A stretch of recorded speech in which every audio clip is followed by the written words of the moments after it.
बीते दिनों इसराइल के हमले में मारे गए हिजबुल्लाह के चीफ हसन नसरल्लाह को आज एक सीक्रेट जगह दफना दिया गया है। इसी बीच ईरान के सुप्रीम नेता अयातुल्ला अली खामेनेई भी तेहरान की ग्रैंड मस्जिद पहुंचे। यहां जुटे हजारों लोगों को उन्होंने जुमे की नमाज पढ़ाई। खामेनेई ने करीब 5 साल बाद इस मस्जिद में आकर नमाज पढ़ाई और लोगों को संबोधित किया। वहीं नमाज के बाद खामेनेई ने अपना संबोधन दिया, जिस पर सारी दुनिया की नजरें रहीं। इसराइल को सांकेतिक रूप से धमकी देने से लेकर उस पर निशाना साधने तक और मुसलमानों को एकजुट होने की बात कहने से लेकर नसरल्लाह की तारीफों तक खामेनेई के संबोधन में कई बड़ी बातें थी। वहीं इसी बीच खामेनेई के भाषण की वो तमाम बातें क्या हैं जिसने पूरी दुनिया का ध्यान अपनी तरफ खींचा, आपको अपने इस वीडियो में बताते हैं।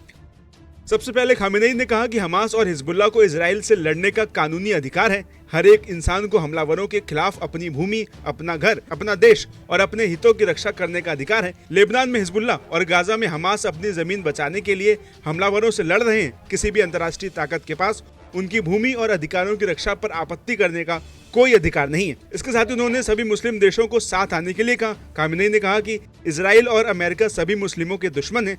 इसके साथ ही खामेनेई ने कहा कि अल्लाह के बताए रास्ते से हटे नहीं, दुश्मन अपनी शैतानी सियासत बढ़ाना चाहते हैं। हमें अफगानिस्तान से यमन, ईरान से गाजा और लेबनान तक सभी इस्लामी देशों में रक्षा की कमर कसनी होगी। ये पहला मुद्दा है जिस पर मैं चर्चा करना चाहता था। मैं चाहता हूं कि दुनिया गरीब मुस्लिमों के साथ आए। इसके साथ उन्होंने कहा कि अरब के देशों में भी मैं कहना चाहता हूं कि वे इस लड़ाई में लेबनान और फिलिस्तीन का साथ दें। वहीं इसके अलावा खामेनेई ने कहा कि इजराइल को अमेरिका और पश्चिमी देश समर्थन कर रहे हैं क्योंकि वो इस क्षेत्र की कच्चे तेल की वेल्थ और सभी संसाधनों को जब्त करना चाहते हैं।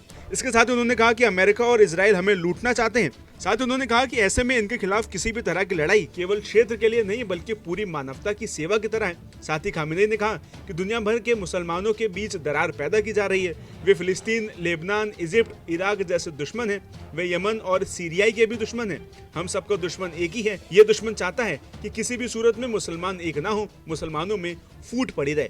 इसके साथ ही हमले के बारे में बोलते हुए खामेनेई ने कहा, जरूरी समझे जाने पर ईरान की तरफ से संभावित मिसाइल हमला भी किया जाएगा। खामेनेई ने कहा कि हम अपना कर्तव्य पूरा करने में ना तो देरी करते हैं और ना ही जल्दबाजी। राजनीतिक और सैन्य निर्णय निर्माताओं की राय के अनुसार जो उचित और सही होगा वो उचित समय पर किया जाएगा और अगर आवश्यक हुआ तो भविष्य में भी किया जाएगा। वहीं आपको बता दें कि हसन नसरल्लाह की मौत जहरीले धुएं की वजह से दम घुटने से हुई थी। वो बेरूत में हिजबुल्लाह के सीक्रेट बंकर में छिपे हुए थे, जहां 27 सितंबर को इसराइल के हमले में उनकी मौत हो गई थी। वहीं इसराइल के एक बड़े चैनल ने अपनी रिपोर्ट में ये बताया था कि इजरायली हमले में नसरल्लाह का सीक्रेट बंकर तबाह हो गया था, जिससे 64 साल के नसरल्लाह की जहरीले धुएं में दम घुटने से मौत हो गई थी। नमस्कार, मैं हूं मानक गुप्ता। अगर आपको हमारा ये वीडियो पसंद आया हो तो इसे लाइक और शेयर जरूर करें और हाँ, हमें सब्सक्राइब और फॉलो करना ना भूलें ताकि आप देश और दुनिया की कोई खबर मिस ना करें। तो जुड़े रहिए हमारे साथ और देखते रहिए न्यूज़ 24।